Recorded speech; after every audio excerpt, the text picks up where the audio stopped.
Hey everyone, Kevin here with some top stock moves for both noobs and pros. Let me know what you think of this series, and if you want more, comment down below. Let's move into it. First up, homebuilder DR Horton up over 11.45% today. This is actually shocking to me because I think the absolute worst thing that you could do as a home buyer right now is buy overpriced new construction real estate. You're buying at the top of the market, and from the point of view of a real estate investor, it is a big mistake to buy new construction real estate right now. In terms of the stock play, I am surprised that the CEO just came out and said, quote, "The mood of the country seems to have improved over the last 30 days as they saw an uptick in sales in just the last 2 weeks alone," which is very, very impressive for the housing market and a good sign for real estate. This could be boosted by low Fed rates and low mortgage rates, which makes a lot of sense, but it does make me nervous for the people buying these new construction homes. Good news though for the home builders. This is obviously going to echo out through the home builder market, and to me, a great sign for consumer confidence. But I'm not buying the home builder stocks. Instead, I'm buying something that I think is way heavily discounted right now. There's nothing I love more than buying below market value real estate, and one that I have been throwing money at over the last month has been the Simon Property Group. This REIT used to trade for just under $150 starting off the year, and now trades for just $63.33.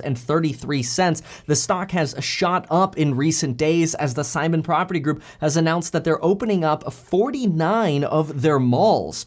They are probably, in my opinion at least, the best mall chain to transition through this crisis. In fact, not only do they control premium malls and premium outlets, but they're also implementing some things that'll be really kind of weird and interesting to see kind of fall out. They're implementing new social distancing guidelines to keep traffic moving in one direction around the mall. Kind of like, hey, stay on the right. That'll be really interesting to see. And they also want one person for every 50 square feet, which I took out my pi r squared, which I haven't done that in like since third grade. And apparently that would be like an 8-foot distance around people. So 8 feet of social distancing at the Simon Property Group malls.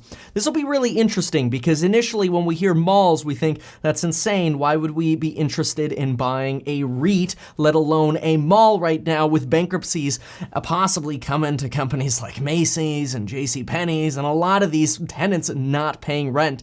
Well, in my opinion, a lot of this is way over baked into the value of this company, and this company is a solid buy, definitely under $65 in my opinion, maybe even as high as $70. So good opportunity in the Simon Property Group in my opinion. It's been a stock, well, a REIT that's been massively hammered, down 55% from pre-crisis peaks. Now, the last time I mentioned AMC, I got flamed because I bought call options on AMC back when they were selling for around $3. The stock has recently shot up almost 30% just in the last couple days, mostly as bankruptcy fears have again been eradicated here. This is probably mostly due to the Federal Reserve buying a lot of corporate bonds and opening up a lot of liquidity for companies like AMC, who recently borrowed another $500 million to stay afloat through this crisis, and they're paying 11% on that debt, which is incredible. But still, here's a company that is trading down 46% from its highs in February. So a possible opportunity here. Not super jazzed about the movie theaters, I have to say.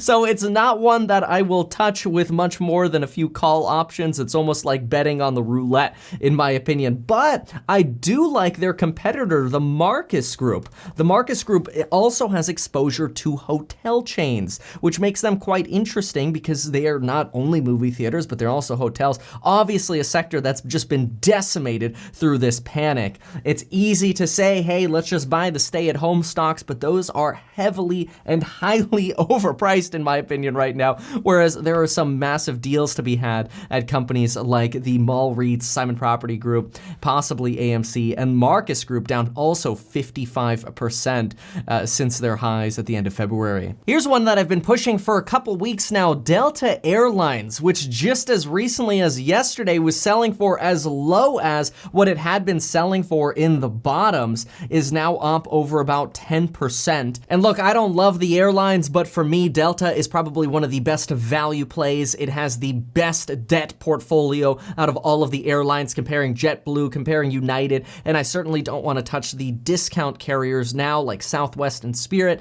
I think there's going to be a massive price war between the airlines, and for a company with a good balance sheet like Delta, I think Delta is going to do well at beating highly indebted companies like American Airlines, and of course the discount carriers like Southwest and Spirit. We'll see, but to me, this is a good 2 to 3 year value play, so we'll see how Delta fares going forward. Ford reported earnings today and claimed a $2 billion impact from this pandemic. They do have plenty of liquidity, I believe over $35 billion sitting around, and they keep raising money, but honestly, this is not a company I like touching either, other than with roulette wheel money on long January 2022 call options. Ford is down about 41% from its February peaks. Starbucks reported earnings today and is down about 0.75% after an earnings miss. Starbucks is a stock that I used to be super bullish on, but after this pandemic, I think we're gonna see a little bit of a shift away from the premium coffee model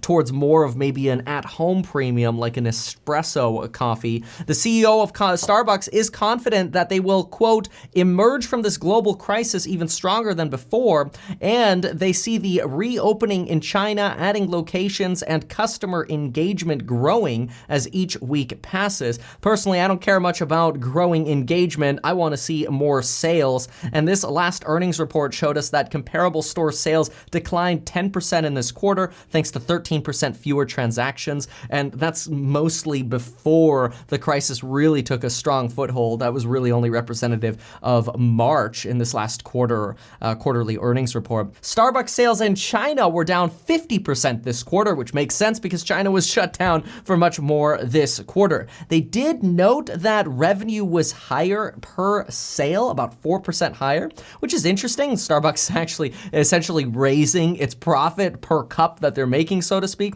But I don't know how well that's going to work with consumer trends changing as people realize how much money they might be able to save as they're staying home. So not a stock that I'm super jazzed about, but they did report earnings today, so it's one I wanted to mention. Nordic American Tankers is a company that has gotten a lot of attention in recent days. It shot up recently, about doubling in value in just a matter of 3 weeks. The company's currently trading at about $7.34. It is an oil tanker company, which makes sense because they could pick up barrels of oil basically for free and store them. I have to say though, I was not super impressed with the CEO's interview on Mad Money with Jim Cramer. It's something where usually when I listen to a CEO, you get the CEOs that are super scripted and super prepared, and then you get the CEOs that, well, let's just say this guy was straight up off the cuff, which usually I appreciate, but it was a little crazy in my opinion.